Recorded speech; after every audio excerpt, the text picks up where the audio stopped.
have to say something. First of all, I want you to know that I consider myself a little bit, how can I say the word, I'm an Ishbitza chusik, and you're going to be the highest, but a little shaykhs to Ishbitza. I don't have a chance to talk about Yankele. My elder Zayde is Mausham Ishbitza. I think I told your father maybe 2,000 times. And my elder Zayde, you know, an emissary Ishbitza chusik, a Yid Mamish, has a lot in his heart and his neshama, but never nothing in his pocket. So then he heard that in Germany, outside Lübeck, was a ghetto at that time, in Meusling, looking for a rabbi. So he thought, you know, like in Eretz Yisrael, people think everybody in America is rich, right? So never for Polish Yidden thought every Jew in Germany is rich. Never. He comes to Meusling, and er says, no, gestern schleppers, wie Ishbitza. Mamish haben nicht was zu essen. But he was ashamed to go back.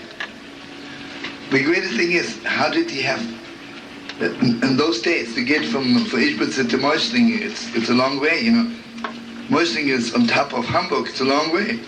So he had a wife and 2 daughters, so he got himself a horse and a wagon. Und doch haben wir nicht gehabt, kein Geld, was so ein Pferd. So he told everyone, this is the moment they get to Germany, I'll send a größere Gewehr and I'll send the money back. My father still had the car, they don't know who stole it. After about a year, he gets a letter from his father. He says to him, listen, I can't go to the Bismadrash anymore, because during the week I can't go because people ask me where's the money for the horse. But on Shabbos, kann man doch nicht reden wegen Geld, but the way they say good Shabbos, I can hear them in the horse. Anyway, I want you to know there were those 2 brothers, my elder Zayde, and his brother. I don't know, there was not so much communication. So one brother went to Meusling on his mama's life. And I told Shlomo before, he was also a Moyer. He left the world, he was said the bracha of Bris, Lachnisse bevrisse shel Avraham Avinu, and he killed over. Big schia. His bris shel Avraham Avinu. Someone was finishing the bris for him. But he had a brother also from Ishbitza. He went to England and he became Mamash a Goysa Gewehr. So the first thing he did, he got himself permission every Friday to go to prison. Because never there was Yid, never. In those days, if a Yid is in prison, kommt nicht raus, also schnell never.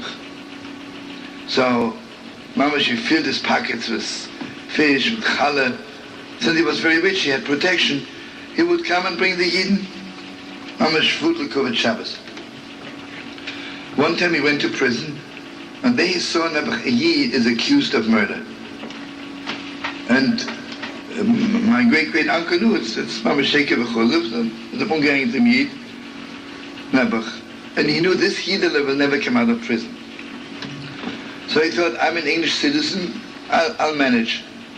So he changed his garments, Mamash, and gave him his garments and his identification card. And the Yid walked out. And he was sitting in prison for 3 years. Yeah, for letting a murder out from prison.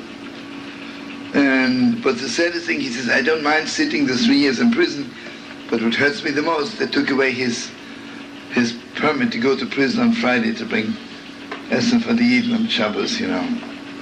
So when they go having a Chassidim of your holy, of the Heilige, who was it that the Meshler or the Bes Yaakov already? 1840. Bes Yaakov? Meshler was still. What year did the Meshler leave the world? 1854. Gewalt, so they were mamish in the middle of the whole thing, yeah? Gewalt.